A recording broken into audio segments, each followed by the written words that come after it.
Isang mapagpalang araw po sa ating lahat. Handa na po ba tayo magpuri sa ating Panginoon? Kung gayon po, may nais lamang po akong ibahagi sa inyo bago po tayo magpuri. Sabi po to sa Isaiah 40 verse 31, ngunit muling lumalakas at sumisigla ang nagtitiwala kay Yahweh. Lilipat silang tulad ng mga agila, ngunit hindi mapapagod. Sila'y lalakad, ngunit hindi manghihina. Kaya naman kapatid, magtiwala ka lang sa ating Panginoon at ikay lalakas, di ka manghihina. Kaya naman ngayon sa araw nito tayo magpupuri sa ating Panginoon, katulad ng mga agila.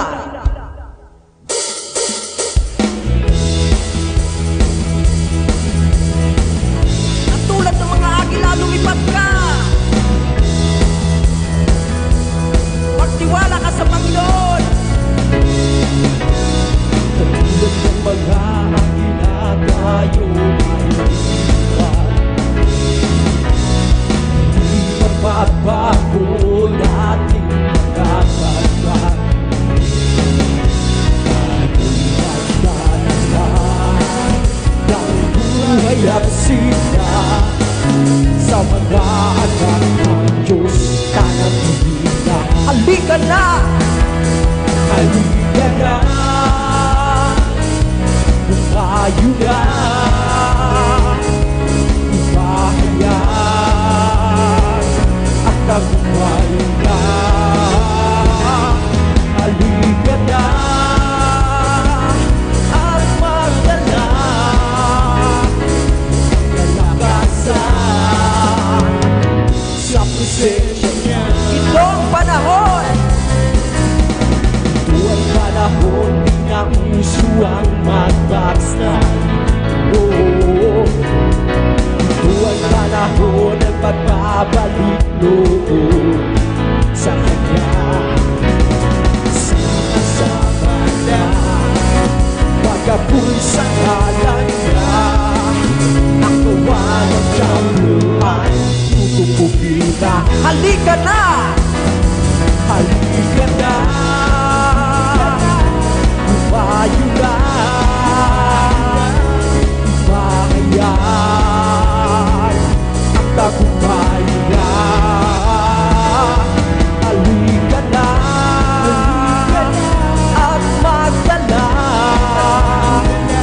ng kalakasan sa presensya niya. Halika na! Halika na! Umayo na! Ibahayan ang tagumpay na. Halika na! At magdala ng kalakasan sa presensya niya. Tayo ay patuloy na magpuri sa ating Panginoon. Ikaw ang hinahanap ko, O Diyos. Ikaw ang hinahanap ko sa aking buhay. Ang gawin ng pag-iisiyo, aking dugong sa pag-iito. Lakit at lumasay sa saka. O Diyos, purihin ka. Dakila ka talaga. Ikaw ang hinahanap ko. Ikaw ang hinahanap ko sa buhay ko. Pag wala ka ay makutin ko sa'yo. Sumasamba sa'yo sagad-sagaran ang kasiyahan. Tunay na nadarama ko. Hallelujah, Jesus, ang banal na tahanan ko. Ang banal na tahanan ko, ang hinahanap ng puso ko. Kaligayaan, bigay sa iyong pinakadapa. Ako malaya na. Ikaw ang hinahanap ko, Panginoon. Ikaw ang hinahanap ko sa buhay ko. Pag wala ka ay ikakutin ko sa'yo. Sumasamba sa'yo, sagad-sagaran na. Kasi ang tunay na nadarama. Ikaw ang hinahanap ko sa buhay ko. Pag wala ka ay ikakutin ko sa'yo. Sumasamba sa'yo, sagad-sagaran na. Kasi ang tunay na nadarama. Ikaw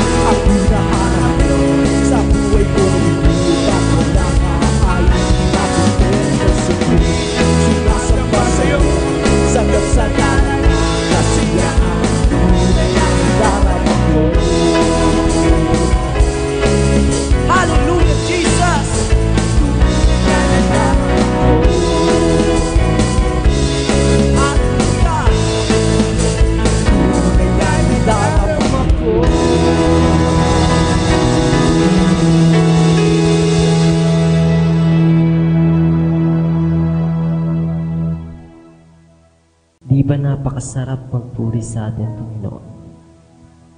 Tanging siya lang ang tinataas, dinadakila. Kaya naman sa araw na ito, patuloy nating awitan ang ating Panginoon. Dakilain natin siya sa ating mga buhay, siya ang ating pasalamatan at papurihan.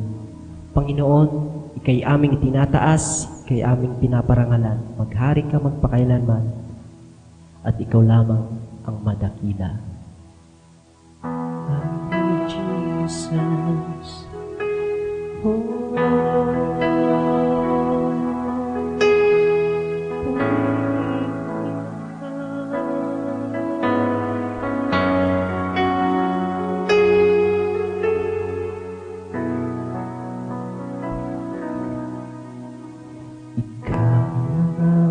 pag-asa ko, tanging ikaw ang buhay ko, Jesus. Kahit ako'y nangangamba, basta't ikaw ang kasama, panalangin.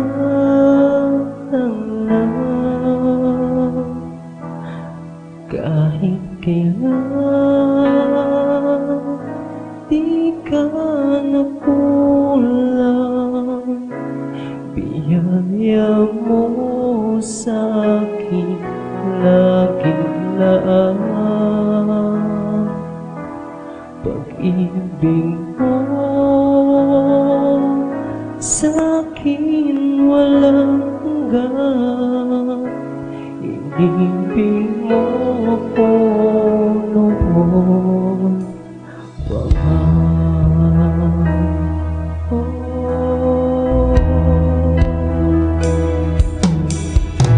Kaya ika'y sasambahin, paligid man ay madilim, Jesus. Kahit may suliranin man, ang lagi kong awitan, ikaw lamang. Kahit kailan di ka nakulang, biyaya mo sa'kin laging lahat. Pag-ibig mo sa'kin walang hanggan, ibig mo ko noon pa man. Oh, Jesus. Kaya ika'y sasambahin, paligid man ay madilim, Jesus. Kahit may suliranin man, ang lagi kong aawitan, ikaw lamang. Kailan di ka nakulang, biyaya mo sa'kin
pag-ibig mo kahit ako ay ganito. Walang katapusan pagmamahal mo. Walang pinipili ang puso mo. Panginoong dakila ka na pa sa dalangin ko. Ako'y inibig mo kahit ako ay ganito.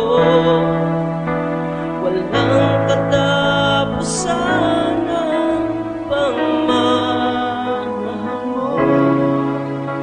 Walang pinipili ang puso mo. Kahit kailan di ka nagkulang, biyaya mo sa akin laging laan. Pag-ibig mo sa akin walang hanggan. Ibig mo ako noon, kahit kailan, di ka nagkulang. Kaya mo sa akin laging laan. Pag-ibig mo sa akin walang hanggan. Ibig mo ako noon, kahit kailan, di ka nagkulang. Kaya mo sa akin laging laan. Pag-ibig mo sa akin walang hanggan. Ibig mo ako noon,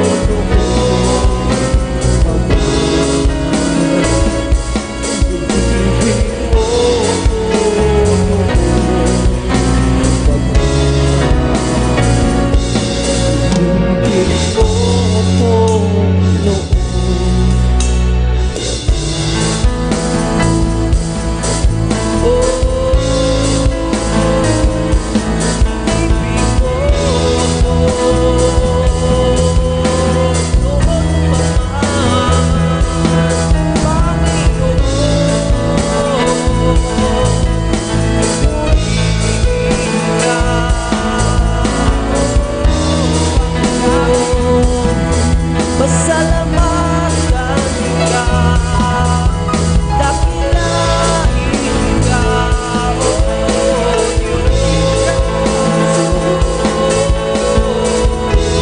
Ikaw lamang, Panginoon ang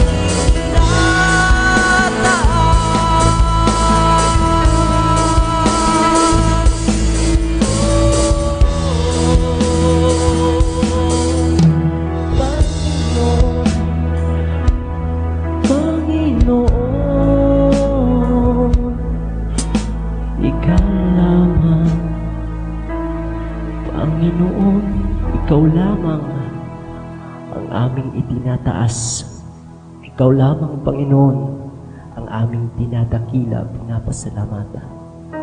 O Diyos, napakabuti mo, napakadakila mo, laging tapat ang pagmahal at maaasahan. Maraming salamat, Panginoon, sa patuloy na kahabagang pagmamahal sa amin.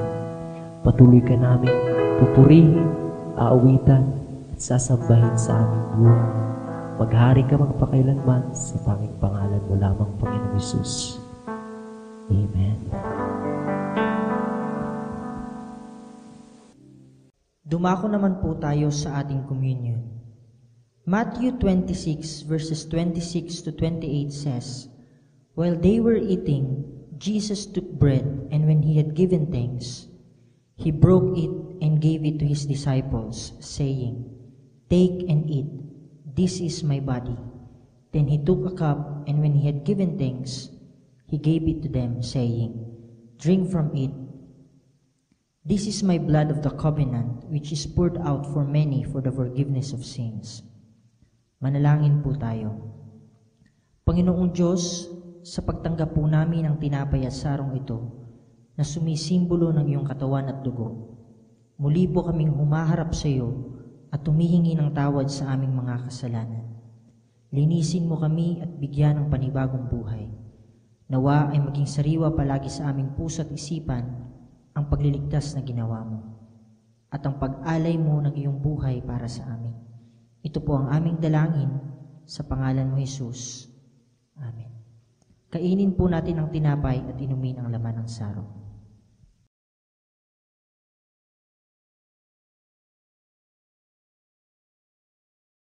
Dumako naman po tayo sa ating pagbibigay.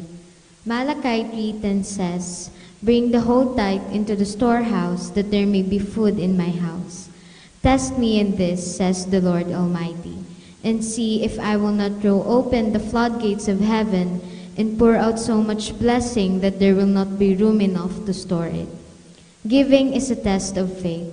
Ang pagbibigay ay nagpapakita ng ating pananalig at pagtitiwala sa Diyos sa pamamagitan ng ating mga pananalapi. If you don't bring your tithe to God, it simply means that you don't trust Him. Sabi pa po sa talatang aking nabanggit, "The Lord said, test me in this, and see if I will not throw open the floodgates of heaven and pour out so much blessing that there will not be room enough to store it." God is testing you right now. Kaya mga kapatid, let's pass the test. Bring back your tithe to God and allow Him to bless you tremendously. Ipakita mo ang iyong pagtitiwala sa Diyos sa pamamagitan ng iyong pagbibigay. Magbigay po tayo. Maaari niyo pong ipadala ang inyong tithes and offerings sa mga account numbers na makikita ninyo sa inyong mga screen. God bless.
Happy Lord's Day po sa ating pong lahat. Pagpalain po tayo ng Panginoon sa araw na ito. Welcome po sa ating online worship celebration at sa ating on-site worship celebration. Muli ko po kayong hinihikayat mga kapatid sa Panginoon na suportahan po natin ang ating ginagawang Simbahay Connect groups sa inyo pong barangay. Pattern na po ng New Testament Bible na nung araw pa merong two main structures na kung saan nagtitipon-tipon ang mga mananampalataya.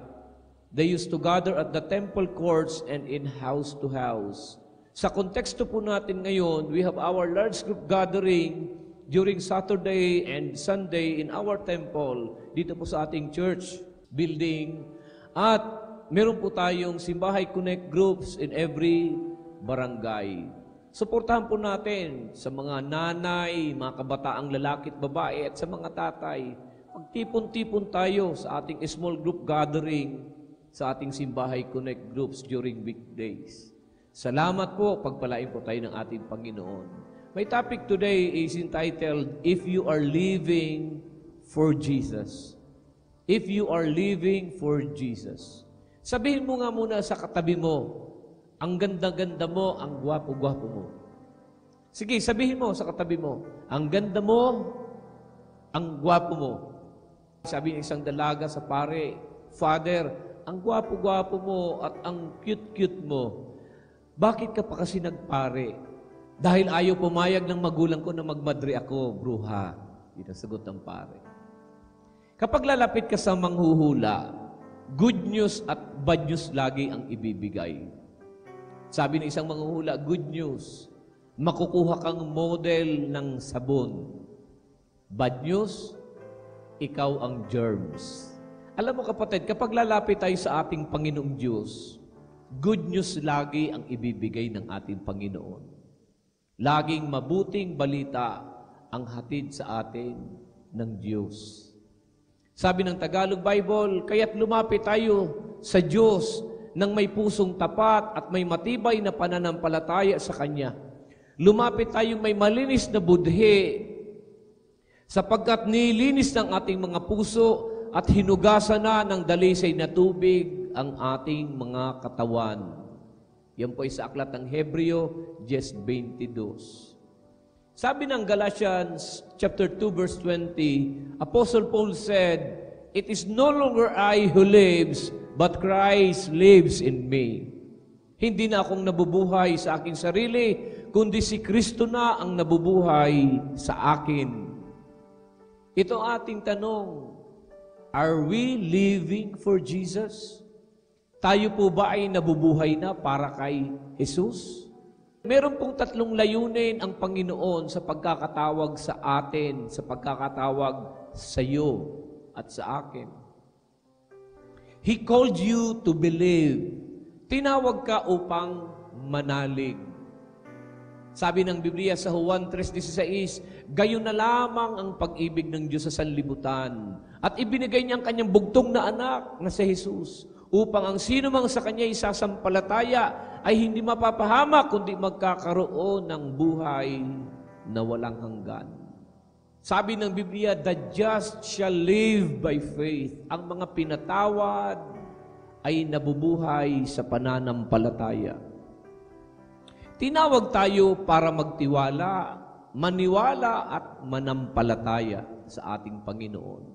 He called us to believe. He called you to belong. Tinawag ka upang mapabilang. Hindi lang maniwala, kundi mapabilang. Mapabilang ka sa pinaghaharian ng Diyos. Mapabilang ka sa Kanyang tahanan, sa Kanyang pamilya. We were born twice. 2 beses tayong ipinanganak sa mundong ito. First, we were born into physical family. Nung isilang ka ng nanay mo, namulat ka sa isang pamilya, isang pisikal na pamilya. Pero nung isinuko natin ang ating buhay sa ating Panginoon, isinilang tayo sa isang spiritual na pamilya, which is called the church. Your church is your spiritual family. That is why you are called to belong. You belong to God, and you belong to His church, to His family. You do not belong to the devil, and you do not belong to this world. We belong to Him. Pangatlo, He called you to become. Tinawag ka upang maging kagaya ni Kristo. God called me to become like Him. As He is, so are we. Kung sino siya ay maging ganun din tayo. We are to be transformed to become like Him. Nagbabagong buhay at nagbubungang buhay. May Christ-likeness na at may fruitfulness pa. Importante ang pagbabago. Kapag walang pagbabago, para ka lang nagpalit ng relihiyon. In 2 Corinthians 5:17, sabi ng Bible, if any man be in Christ, he is a new creation. The old has gone and the new has come. Ang sino mang nakipag-isa kay Kristo ay isa ng bagong nilalang, wala na ang luma, lahat ay bago na. Nagbabagong buhay, nagtatransform, nagiging doer of the Word of God. What living for Jesus really looks like? Ano po bang makikita sa taong nabubuhay na para kay Kristo? If you are living for Jesus, you will spend more time with Jesus instead of running from Him. Sabi ng Biblia sa verse 22 ng Hebrews chapter 10, let us draw near to God. Lumapit tayo sa Diyos. Hindi ba dapat habang tumatagal, ang buhay mo ay palapit ng palapit sa Diyos? Nagsimula tayo noon na malayo ang loob sa ating Panginoon. Malayo ang iniisip, malayo ang pagtingin sa Diyos noon. Hindi ba noon ayaw mo pangang umaten sa ganitong pagtitipon? Nakokornihan ka, naaasiwa ka, at feeling mo parang naa-out of place ka. Kapag nagkakantahan noon, nakatayo ka lang, pinanunood mo lang, para kang tuod na nakatayo. Pero paglipas ng mga panahon, parang nagugustuhan mo na. Sumasabay ka na rin kumanta, sumasabay ka na rin pumalakpak, umindak sa pagpupuri sa Kanya. Nasasabi ka na rin makinig ng salita ng Diyos at bukas ng iyong puso sa Kanya. And you feel na kay Kristo ka na. Gusto mo na ang ginagawa mo. Feel mo na ang kinakanta mo. Nanonood na sa puso mo ang mensahe sa iyo. Ang buhay mo na ngayon ay nasa paglapit sa Diyos. Let us draw near to God. Sabi ni Apostol Pablo, nasa kwento ka na ngayon ng paglapit sa Diyos.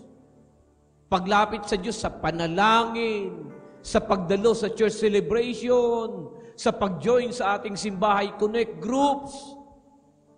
Interesado ka, dumalo. Basta patungkol sa ating Panginoon, lumalapit ka, interesado ka. Sabi nga ng kanta, the more I get to know you, the more I fall in love. The more I see you giving, the more I give my life to you, my Jesus. Sweet Jesus, I am falling more in love with you. Sabi ng kanta, the longer I serve, the sweeter it grows. If you want to spell love, ang spelling ng salitang love ay T-I-M-E. Kapag mahal mo, sa Kanya iikot ang buhay mo. Nagkakapanahon kang lumapit sa Kanya. Naglalaan ka ng oras, naka-schedule na ang iyong pagdalo. If you are living for Jesus, you will understand that the very purpose why we are here and why we are alive is to serve God. Ano bang dahilan bakit ako naririto? Bakit ako nabubuhay sa mundo? Ano bang layunin at purpose ng buhay ko? Madaming tao nabubuhay at umiikot lang ang buhay sa mga goals, yung mga gustong mangyari sa buhay niya. To have this, to have that, magkaroon ng ganito, magkaipon ng ganito. Kaya trabaho lang ng trabaho dahil nakapokus sa goal. Nakakalimutan ng church, puro na lang paghanap buhay, puro na lang tindahan, puro na lang pagkita ng pera. Bakit? Nakapokus lang sa goal. Gusto ko magkaroon nito, gusto ko magkaroon ng ganyan. But how many of us know our purpose? Ang layunin ng ating buhay ay mahalin ng Diyos. Paglingkuran ng Panginoon. Unahin siya sa ating buhay. Discover your purpose. There are two great days in life. The day you were born and the day you discover why. Nakakalungkot, maraming kapatiran, di pa rin nadidiscover ang purpose ng kanyang buhay. Kaya, madalas, kapag kalinggo wala sa church, andun sa hanap buhay, andun sa tindahan, andun sa trabaho, nakapokus lang sa goal na wala sa purpose. Kapatid, wake up! What is the greatest command in the Scripture? Deuteronomy 6:4, hear ye, O Israel, the Lord our God is one Lord. Thou shalt love the Lord your God with all your passion, with all your heart, with all your strength, with all your life. Our greatest purpose in life is loving and serving God. Mga kapatid, serving God is not a part-time occupation. It is a full-time job. You always give time. You make yourself available for God. Be faithful to our purpose.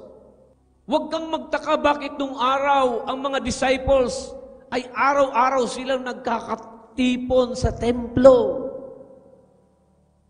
Basahin mo ang Bible, araw-araw nagkakatipon sila sa templo. Doon umiikot at umiinog ang mundo nila, ang magpuri at sumamba sa Diyos. Ngayon, tuwing linggo na nga lang, uma-absent ka pa. There are only 54 Sundays in one whole year. 54 Sundays in one whole year. Hindi ka pa nga siguro nangalahati. Come on. You don't know and understand your purpose. Ang galing natin sa iba. May time tayo sa iba. Pero sa Panginoon, wala tayong time. Nakakalungkot yung kapatid. Sabi sa kanta, araw-araw magpupuri. Araw-araw ako isasampa. Tuwing linggo na nga lang magkatipon, di tayo dumadalo. Uma-absent pa tayo. May mga suga pa sa ibang bagay. Mga suga pa sa sugal. Walang tayuan yan. Walang ihian yan. Walang inuman yan. Walang uuwi hanggat may laman yung pitaka. Kung may suga pa sa alak, may suga pa sa sugal, sa bisyo, dapat yung mga anak ng Diyos, suga pa ka din dapat sa Diyos.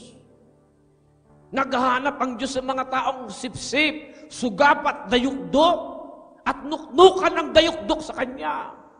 May mga baliw sa computer, baliw sa droga, baliw sa katrato, baliw sa lakwatsa. Dapat ikaw baliw ka rin kay Lord, baliw sa pagsamba. Gawin mo yung pampalago, wag yung pampalabo, kapatid.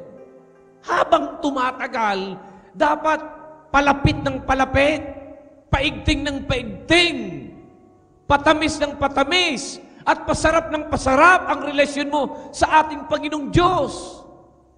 Lumapit ka at maging consistent ka. Iba, lalapit, lalayo. Absent, be present. Susulpot, tatago. Come on. If you are living for Jesus, you have to give time. You will draw near to God. Pangalawa, if you are living for Jesus, you will serve Him from your heart. And you will not play around. Hebrews 10:22, let us draw near to God with a sincere heart. Sincere ka ba, kapatid? Sincere ka ba? Seryoso ka ba sa paglilingkod sa ating Panginoon?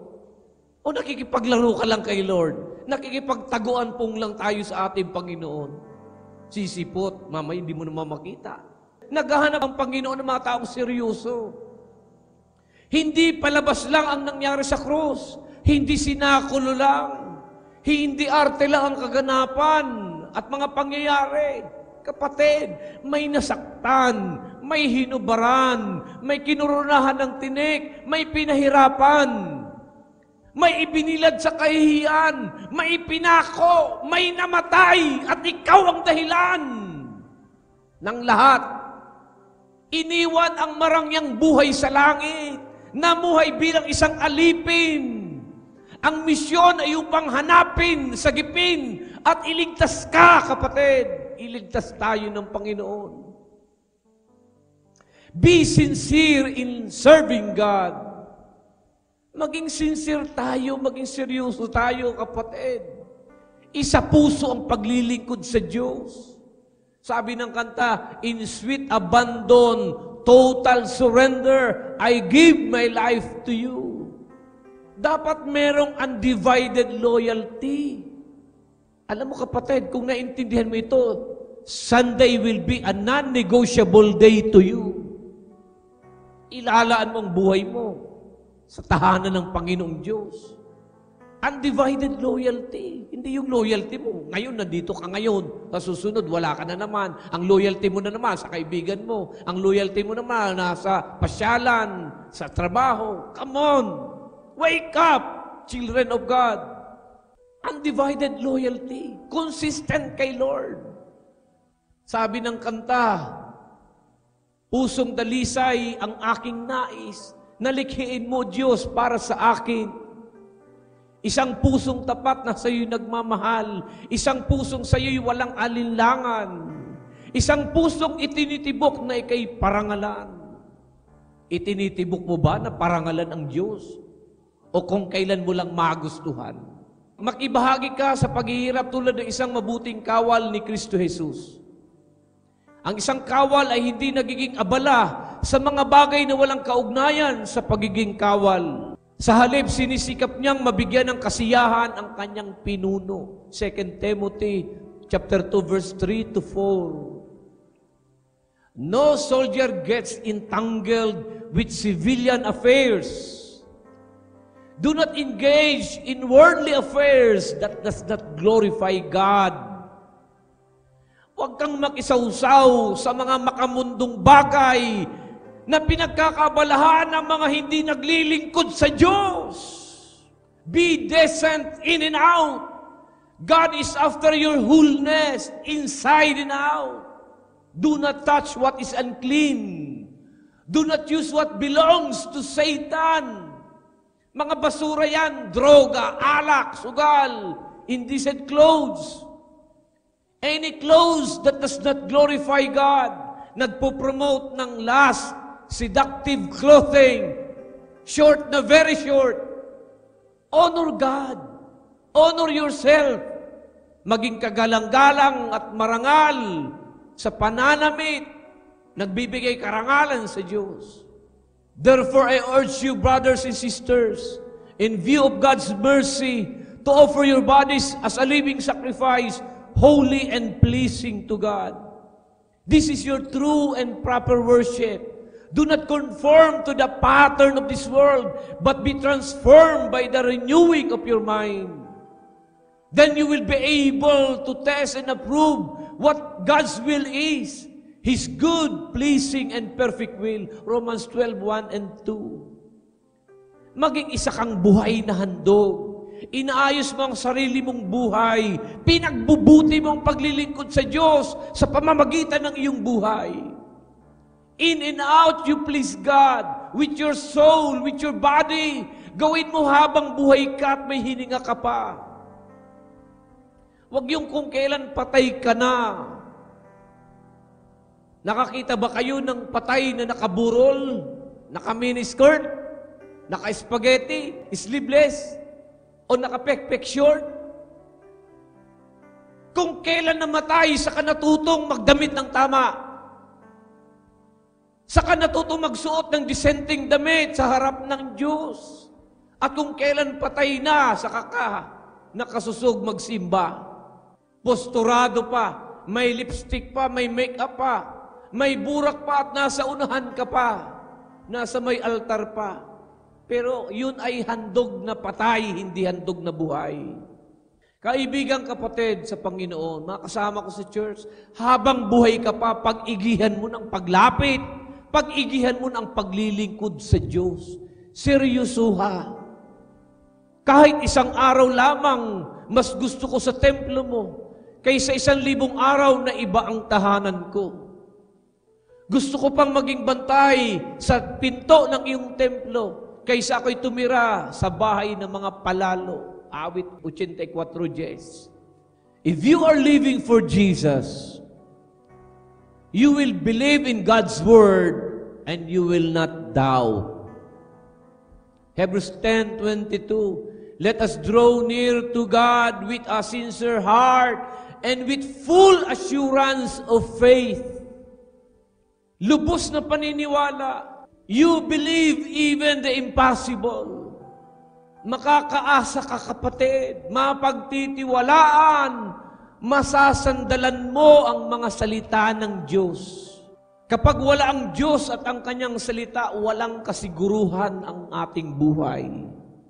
Maraming dahilan para tayo matakot at mangamba.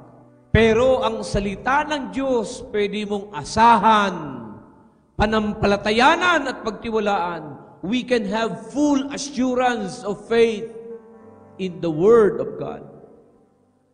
Sabi ni Apostol Pedro, at your word I will lay down the net.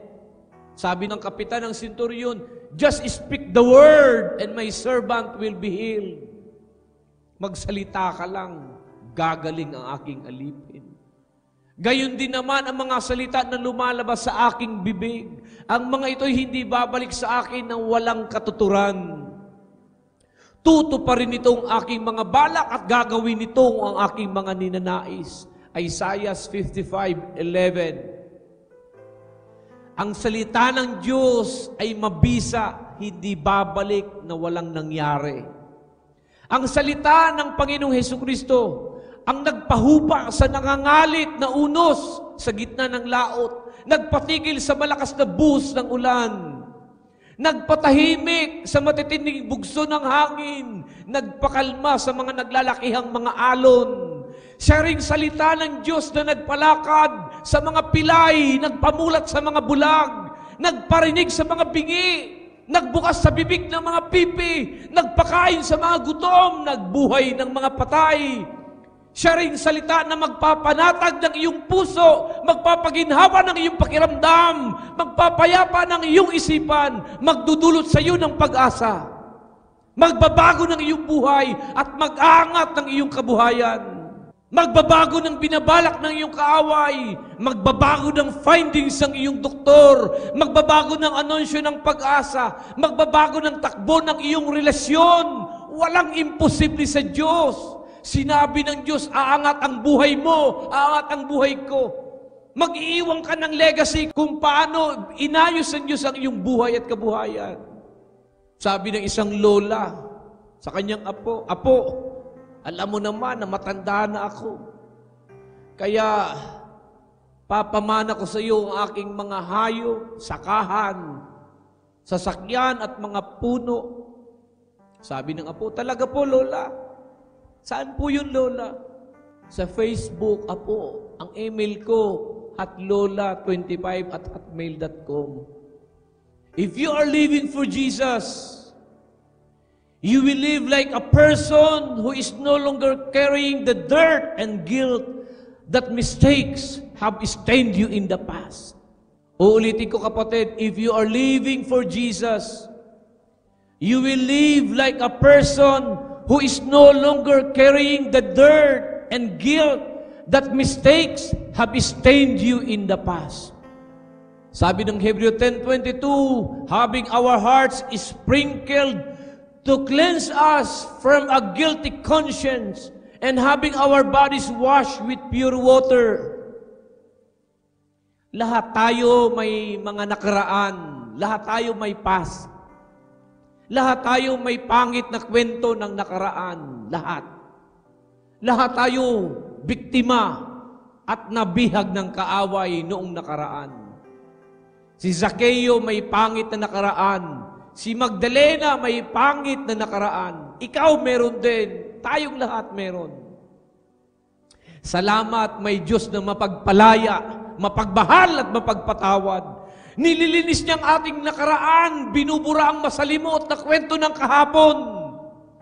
Nililimot ang ating mga atraso at mga pagkakasala. Hinuhugasan ang ating mga dumi at mansa ng lumang buhay. Kasing laki man ang barko ang iyong kasalanan, ang pagpapatawad niya ay kasing lawak ng karagatan. He makes us a brand new person. A brand new means you have no past. 2 Corinthians 5:17. Wala tayong nakaraan. If you are a brand new person, you have no past. Hebrews 8:12. He remembers our sin no more. Nililimot na ng Diyos ang ating mga kasalanan. May isang babae na laging nagkwekwento sa kanyang pastor na lagi daw niya nakakausap ang Diyos sa kanyang panaginip. Merong nakaraang kasalanan ang pastor na nagbabother sa kanya. At matagal ng panahon, tuwing naaalala ng pastor ang kanyang ginawa, natutroubled siya. Nagigilty siya. Kinausap niya ang babae. At sinabi niya, "Sister, kapag nakausap mo muli ang Panginoon, kung pwede lang, banggitin mo naman sa Panginoon ang nagawa kong kasalanan sa Kanya matagal na." Sabi ng babae, "Opo, pastor, babanggitin ko sa Kanya." Kinabukasan, kinumusta ng pastor ang babae kung nagkausap silang muli ng Panginoon. Sabi ng babae, opo pastor, nakausap ko po ulit si Lord. Ang tagal nga ng usapan namin, ang ganda-ganda ng usapan namin, pastor. Binanggit mo ba ang tungkol sa aking kasalanan? Tanong ng pastor. Opo pastor, binanggit ko sa Diyos ang tungkol sa ginawa mong kasalanan. At ang sabi ng Diyos, nakalimutan na daw niya. Forgive yourself. God has already forgiven you. Isaiah 43:25, gayon man, ako ang Diyos na nagpatawad sa inyong mga kasalanan. Hindi ko na aalalahanin pa ang iyong mga kasalanan. Grabe ang pagmamahal sa atin ng Panginoon. Kinakalimutan ni Lord ang ating mga kasalanan. Micah 7:19, He buried my sins into the depth of the sea. Inililibing ng Panginoong Diyos ang ating mga kasalanan doon sa pusod ng karagatan. Romans 8:11, there is therefore now no condemnation in Christ. Halikayo tayo magpaliwanagan, sabi ni Yahweh, gaano man kapula ang inyong mga kasalanan, kayo'y aking papuputiin tulad ng yelo o bulak. Isaiah 1:18. Kung tayo ay nabubuhay para kay Jesus, ang buhay natin ay dapat palapit ng palapit sa Kanya. We spend more time with Him. Lagi kang nasa gawain, lagi kang nagpipray, lagi kang umaaten. At ang paglilingkod mo sa Diyos ay dapat seryoso at galing sa puso. Inaayos mo ang buhay mo sa harap ng Panginoon at sa harap ng mundo. Nire-represent mo ng maayos ang Panginoon at di mo siya ipinapahiya sa buhay mo, sa isinusuot mo, sa pagiging marangal mo. Mananalig ka sa salita niya at di ka magdududa. Ang mga bagay na imposible ay papangyarihin niya. Meron kang full assurance of faith sa ating Panginoon. At ang nakaraang buhay mo ay wala na. Ang mga atraso mo ay pinatawad na. You don't carry the guilt of the past. You are a brand new person in Christ. Pagpalain po tayo ng Panginoon sa araw ito, palakpakan natin ng malakas ang ating Panginoong Diyos. Sana kayo po'y napagpala ng mensahe sa araw na ito. Magsitayo, itaas ang ating mga kamay, at ako'y nagdideklara ang kapayapaan ng Panginoon sa ating lahat, ang panatag na puso, ang matiwasay na pag-iisip, ang masayang kaloob at malakas sa pangangatawan, ang pinagpalang buhay at kabuhayan ay dumaloy sa iyo at sa iyong sambahayan. Pakaingatan ka ng Diyos sa isang buong darating at ang kapayapaan niya ang maghari sa atin. Tanggapin natin lahat ito sa pangalan ng Ama, ng Anak at ang Espiritu Santo. Lahat ay magsabi ng Amen. Happy Lord's Day! Happy Lord's Day!